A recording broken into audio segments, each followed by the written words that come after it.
recording.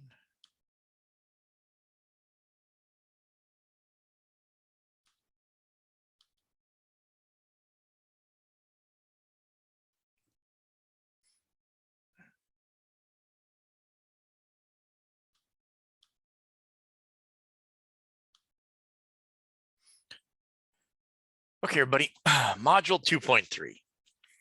Okay. This one's a little bit more black and white, a little bit easier to follow, more definitive. Okay. Remember, we're still based on the skills and behavioral approach to leadership within the organizational setting or structure. Okay. But this one's a little bit more process driven. Okay, where you can see the little module 2.3 subtopic area. Explain the 9 problem-solving skills used by leaders when examining a problem. Okay, what's the process we go through? Okay, via examining the problem, so we can structurally set up, as we talked about earlier in the previous module, how do we fix it, and then how do we make sure it doesn't present itself again? Okay, so let's go through the 9 steps. All right, and not overtly complicated, but I'm just going to kind of walk you through it here as we go, just so we can get an understanding. 1, yeah, obviously, define the problem. Okay, you have to be able to define what the problem is within the organization. Okay, because you want to know exactly, is it an isolated problem? Is it something like, this may sound a little rough, a benign tumor? Something that is not growing, it's not, it hasn't metastasized, it's in one little area, you go in there, you can isolate it and take it out. Okay, or it's just more of a systemic problem, which means as you try to deal with it in one area, does it cause an effect in another area? Is it connected to multiple parts of the organization? So you have to define exactly what the problem is. 2, what's the cause? Okay, and then I kind of put the cause goal analysis. Define the causes or causes and the goals to be achieved. Okay, how is it happening? How did this get there? Because we want to make sure after we get this taken care of, it doesn't represent itself again and again and again and again. Okay, anytime we're dealing with, especially in a leadership perspective, a problem, the goal is to figure out what's the cause, and then what are the goals? What are we trying to achieve with, clearing this up, whatever this problem is? Okay. Number 3, what are the constraints? What are the factors that might constrain us from doing something, that would restrict us from achieving what these goals are? Maybe this is a problem that we can't handle internal. We have to go outside. We have to bring in a consultant or a specialist or somebody with advanced skills. And I kind of made a little joke here. If you have to be able to travel faster than light speed, well, obviously you're going to be constrained by current technology, because we can't do that. Plus that little thing called, the theory of special relativity that Einstein kind of dropped on us. Okay, as you approach light speed, you need more power, that kind of thing, than it's in the whole universe. Okay, so that would be a constraint to having to do that. We might know what the problem is, and we may know what we want the goal to be. Okay, I want to run a 3-minute mile. That's not going to happen. I don't think any human being can run a 3-minute mile. I'm pretty sure they can't. Okay, bodies aren't designed for it. Can a horse run a 3-minute mile? I don't know, maybe, but they're kind of designed for that speed and that power and that movement. Can a car do a 3-minute mile? Well, yeah, quite easily. Okay, 60 miles an hour, a car can do a 1-minute mile. Okay, but that's a constraint. That is something that there may be something in there that, even though we know what the problem is and we know exactly what we want to do to correct it, we may not be able to do it. Okay, internally, and we may have to go external to do it. Right? And if it can't be solved at all, like going faster than the speed of light, then we have to stop. Literally, we have a problem we can't fix. We can't do anything about it until we either figure out a way from a technology standpoint. You walk into R&D and say, okay, guys, design me something that goes faster than the speed of light. They're going to look at you like it's not possible. That's a constraint you just can't get over. From a leadership perspective, your job's pretty much done. Okay, at least short term. But let's say it's not. Let's say then we go into planning. Now we've got to construct a process, a system from start to finish. And then we go into that and we get into each subtopic area and we set a step-by-step guide on how we're going to achieve it, Ambiguity can destroy everything right here. Individuals who are confused or not sure what's going on or don't have a working knowledge basis of what they're doing, they're just going to guess. They're going to use whatever hunch, or they're going to ask for opinions without knowing if there's any validity to any of them. Okay. So what we may need to get other people involved here. Right? How do we set, what's the next step? What's the next step? What's the next step that we have to go through to achieve each one of these areas in relation to moving us towards that goal? And maybe something simple, and maybe something we can do really quick, or maybe something very, very complex with a lot of ambiguity. Okay. Where you're going to need very finite details on what to do. All right. From there, yeah, we move into forecasting, which I'm sure a phrase most of you've heard, especially if you've come out of a business finance class. Okay, forecast modeling is a big deal. The ability to anticipate outcomes and put probabilities to it. Okay, what's the outcome of this happen? Is it a 50% chance? Is it a 75% chance? All right, you want to be able to establish all possible outcomes going forward, and then the probability of what's the probability of some government entity or government agency stopping us from moving this direction? Okay, what's the probability of a supply chain issue? What's the probability of a work stoppage? What's the probability of a new competitor coming in the market while we're trying to make these changes? Okay, part 6, okay, creative thinking. Now we're talking about the ability to come up with alternatives, and it's going to be pretty reactionary in nature. Okay, proactive, we would have already been ahead of the problem. This wouldn't be an issue, but we're reacting to some situation.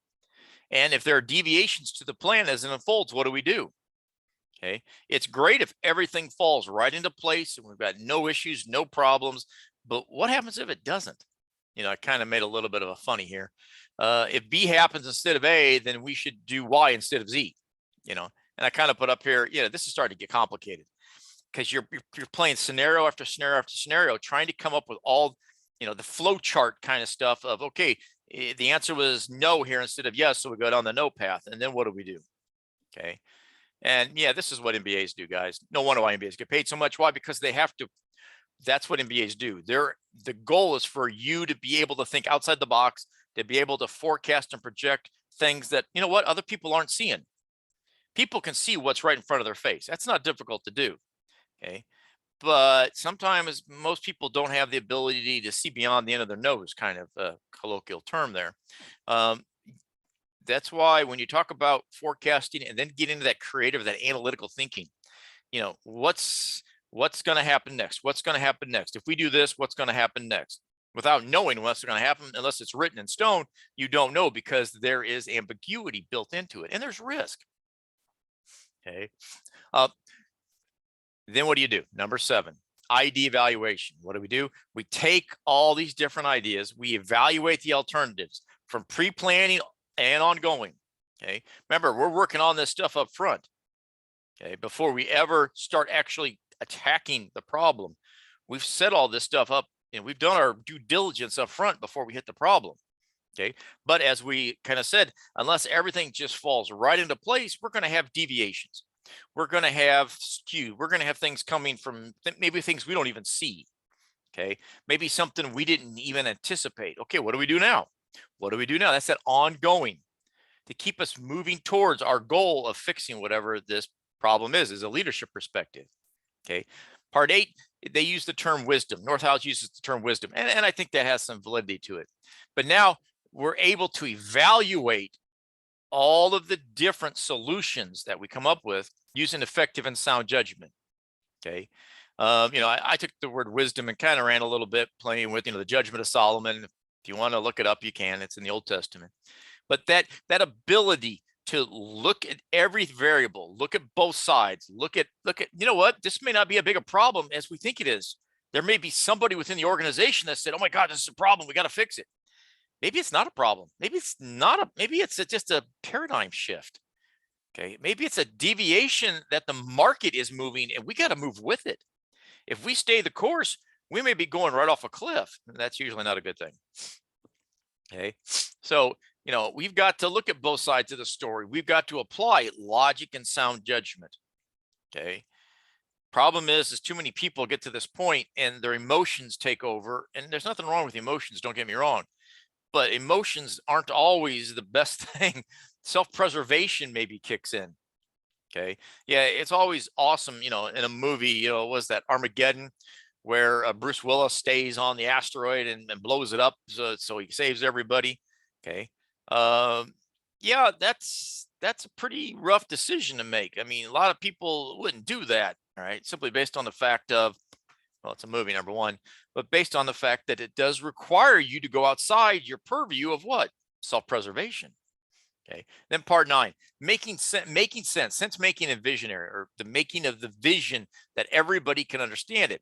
This is the ability to put forth a vision that followers can understand. The problem is smart people sometimes that are running organizational structures put it in this, like the PhD who can talk to other PhDs. That's awesome if that's all you talk to. If you only need other PhDs to get something done, no problem. Or lawyers talking to other lawyers. If you only need other lawyers to facilitate the outcome of the goals, no problem. But what happens if you need other people? What happens if there's other people in the organizational structure that you need to be able to explain everything all the way down the path? Okay. You want to make it as simple as you can. Put forth a vision that followers will be able to understand. The easier part, explain it. Keep it simple. Okay. And it is the ability to keep followers informed about possible ongoing changes and the rationales and the deviations. That's the hard part, because sometimes people, why is this happening? Well, it's outside our purview. We can't control this. The government changed this rule, so therefore we have to change with it. Well, I don't want to change it. That doesn't matter what you want. We have to change this, or the consequences are going to be problematic. Okay. And let me show you, if we don't do this, this is what's going to happen. If we don't do this, this is what's going to happen. All right.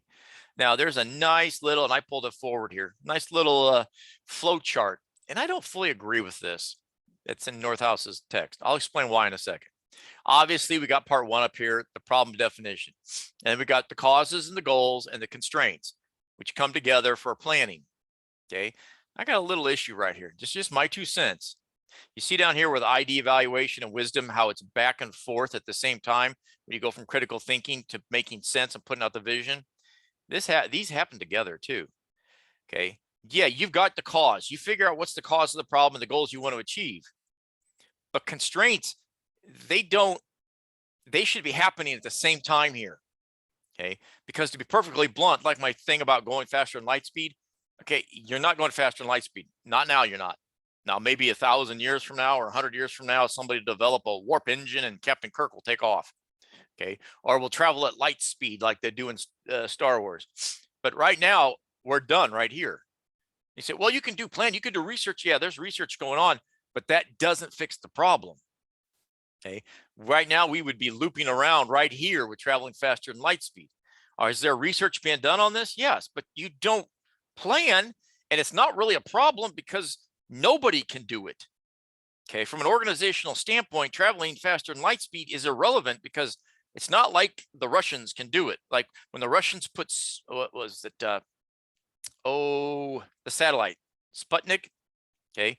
And it kickstarted the American space program and President Kennedy said, we're going to put a man on the moon by the end of the decade in the 60s. And they did. Okay. All right. There was constraints. Yeah. You had to be able to get a person to break gravitation. You had to put somebody in a rocket, and the Apollo rockets, and then blast them into space. You had to keep them alive. You had to be able to land on the moon. You had to be able to get off the moon. Okay. Those were small constraints. And once they were eradicated, then you went into planning, forecasting, you went all the way through the process here. So that's just my 2 cents. But the way they've got it set up here is constraints come in together on the opposite side of the causes and goals analysis. Okay. The assumption is that no matter what the problem is in a business environment, it can be solved. No matter what the negative consequence, we can solve it and get through the process down here to sense making and vision. So therefore the constraints are just things that may slow us down, or you know what, constraints are 0. So it's irrelevant anyway. You just keep going through the process. Like I said, that's just my 2 cents. So when we look at here, what are some of the leadership outcomes when we talk about understanding the problem solving component? Well, problem solving, obviously, originality and quality of the solution to the problems is very important. Okay. If everybody's having the exact same problem, then originality is pretty irrelevant. Just follow what everybody else has done. If company A had this problem and they fixed it, and you know what they did, repeat it. Okay. Obviously it worked. Company A is still in existence. If company A had this problem and they did X and it put them out of business, don't follow it. Duh. You need to come up with a different idea to fix the problem. And the higher the quality of the solution, the greater the outcome, the better the return will be. So what is good problem solving involved, especially from a leadership standpoint? Okay, we talk about the skills approach, which we're talking about. Okay, regarding creating solutions. One, they're logical. Okay, football reference coming here. Throwing the Hail Mary every time you get the ball on offense, which means you just throw the ball as far down the field as you can and you put all your receivers in one area. It's not logical. Okay, there's three possible outcomes. One, the ball's caught. There's a good return. You just picked up 40 or 50 yards all in one play. Two, the ball's intercepted. Not good. Not good at all. Now you've turned it over on downs, and now you have to play defense to stop the other team from scoring. Or three, the ball gets knocked down. Okay, which is also not good. You didn't lose the ball in a turnover, but you just wasted one of your downs. Okay, and you get a total of 4, but mainly, most teams will play 3 and then punt or kick a field goal or whatever. Right. So logically speaking, that's not a good play. Plus, the defense is going to pick up on it, and they're going to put a whole lot more back there. They're going to put, they're going to rush 3 and put 8 back. All right. The defense has 11 players. Yeah, you're going to be outnumbered, outmanned. All right. It's not a good idea. The problem solving is effective, which means it does give the return you're looking for. Okay. It's unique. All right. And unique could be a competitive advantage. If you have the ability to solve problems, and problems are constantly between operational, tactical, and strategic, you're always dealing with problems. Problems are just deviations from the norm, the status quo. Okay. If what we've been doing is making us profitable, you keep doing it. It's not that difficult to figure out. Okay. And then they go beyond the given information. That's a little bit of risk thrown in there. Okay. That's that abstract thinking. That's the outside the box thinking, as the phrase sometimes is used in management, thinking outside the box. Okay.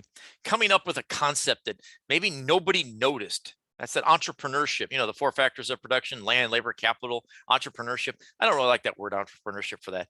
Creativity, innovation, going beyond what anybody expects. Like, oh my God, I never even thought about that kind of thing. And yeah, performance, the degree to which the leader has successfully done it. Okay. Were we successful in doing it? Yes, we were. And you know what? We anticipated this would cost $100,000 and it only cost $50,000. I'd say that's pretty successful. And we put roadblocks up to make sure this problem doesn't happen again. Okay. Ex post facto. You can't change the past. After the fact. You can't change what's already done. You're already in the situation. It's not like you say, oh, well, if you would have done this 6 months ago, this wouldn't happen. What the heck does that? That doesn't help anybody. Okay. No, here's the problem. Here's how we fix it. And here's how we don't have to repeat it again. This may look a little familiar from the last one. Remember, individual attributes, competence, and leadership outcomes. Now we've got 2 moderating variables. Career experience has a direct impact on individual attributes and competencies. I'll talk about in a minute. And then environmental influences. Now we're just not talking external. Internal can be environmental is anything in your operating environment. And of course, everything is either internal or external. Okay. Those can influence or impact all 3 of these different skills model approaches as we move through them. Let's talk about what do we mean by career experiences. Okay. When we say career experiences, I just picked a couple things I thought would probably, because remember, the goal, KSA, knowledge, skills, abilities, the goal to accumulate more and more knowledge and skills will mean going forward, you not only understand how to do those, but you can pick up other new skills. And maybe you can even anticipate things based on previous experience. Okay. Accumulated human capital, challenging assignments. Okay. Push people, push them out of their comfort zone. Don't give them assignments that they can't do. Okay. I want you to go walk on water over there. What? That's like, 60 feet deep. Doesn't matter. Go walk on water. I can't. I'm heavier than water. Okay. That kind of thing. That's not a challenging assignment. That's asking somebody to go faster than the speed of light. That doesn't work. But a challenge, something that pushes you beyond what you're used to doing day in and day out and day in and day out. Remember I told you about working at McDonald's, and after watching the little 15-minute VHS video of it, and after about a half an hour, 45 minutes back working the grill and the fryers and everything, had it down. It was not that difficult. had it down, knew what all the buttons to push and what all the little beeps meant. And when this beeped, you did this. And when this beeped, you did that. And when this thing flashed, you did this. Okay. Knew exactly. And for the next 6 months on out, it was repetitive, repetitive, repetitive. Okay. All right. That wasn't challenging. It was actually bored most of the time. Mentoring, most of you know what mentoring is. Okay. You get the ability to work with others. It helps you to analyze, almost like a master apprentice with the with the apprentice. Okay. The master toolmaker with the apprentice, or the master electrician. Training. You got that ongoing training within the organization. Okay. They say, in HR, there are 4 big areas of concern: hiring, training, promotion, and termination. Okay. Because, they can all bring forth legal liability, but you make sure you get the appropriate training. You make sure people that are hired have those skills that they need. They may have the knowledge, but do they have the skills? Do they know how, theoretically, they may have the knowledge how something works, but can they put it in a practical application of an outcome? And then, of course, hands-on experience of novelty, things that just don't pop up every day, every day, every day. Something new, some deviation to the norm. Okay. Who handles those deviations? If something's plus or outside the plus or minus 3 standard deviations, who handles that kind of issue? And it is experience gained during your career influences the knowledge and skills, and it allows those individuals to solve more complex problems. Why? Because they've got those knowledge and skills. The skills learn, the knowledge are coming in with the skills they learn. Okay. And it is leaders learn to develop those higher level conceptual skills. Why? When they constantly keep confronting very progressively, or very, what I put up here, progressively confront more complex and long-term problems. As they confront those more complex problems, it requires you to think harder, to focus more, to go outside the norm. Almost, what was that show? House, the television show where Dr. Gregory House at Princeton Plainsboro Hospital, if I remember correctly. Okay. Solving one case at a time, solving cases other doctors just couldn't figure out, from this symptom to this symptom. What was the root cause? That kind of, those were very complex. Okay. Medical cases that required a lot of thought, a lot of analysis, a lot of ongoing training, right? To solve cases that other doctors just couldn't figure out. And it made for good television, in my opinion.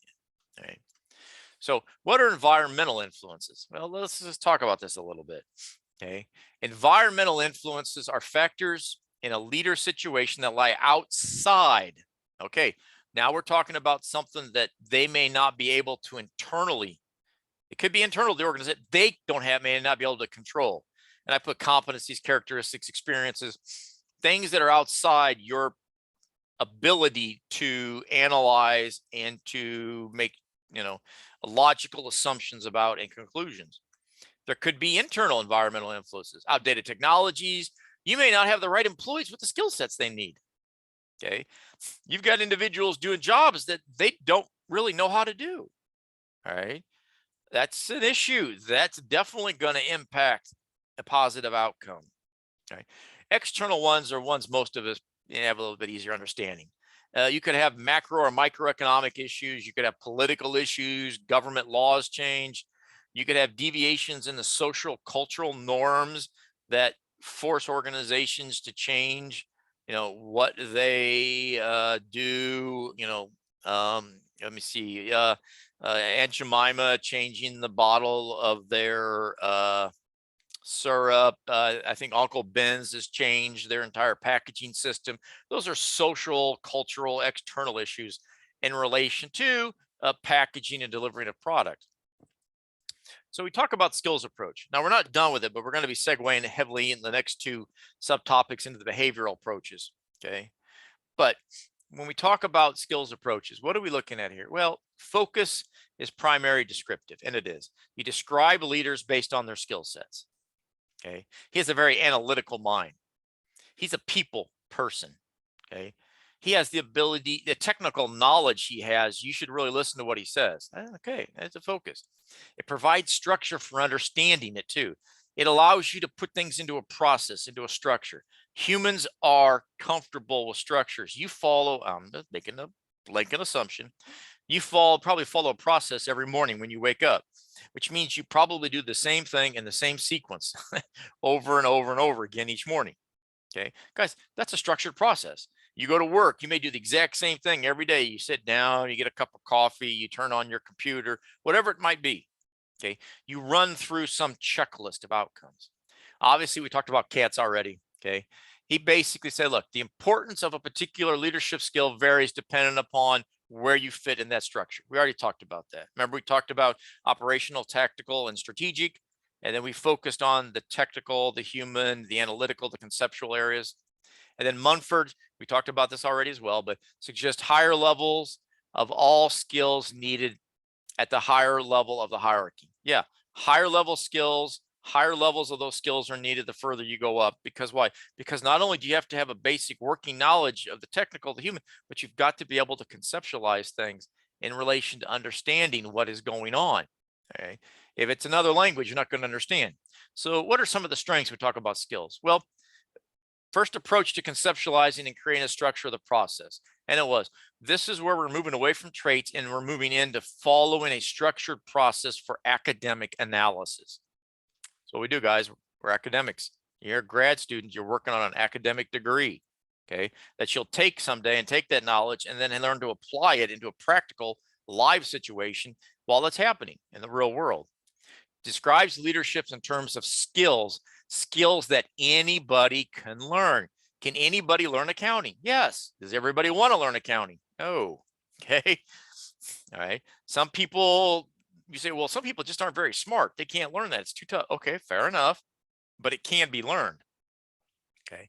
Provides an expansive view of leadership that incorporates a wide variety. Now we're getting into problem solving, social judgment skills. We talked about this stuff already. It goes beyond just looking at particular traits. Okay. And then it provides a structured, consistent with leadership education programs, which is actually what you're going through right now, based on learning leadership in an organizational structure that can be disseminated and taught in a large macro environment, which is a classroom, obviously, because not everybody who's taking the course is going to be facing the same situations because you're not all doing the exact same job in the exact same market, okay, or field of study. All right, hold on here. There we go.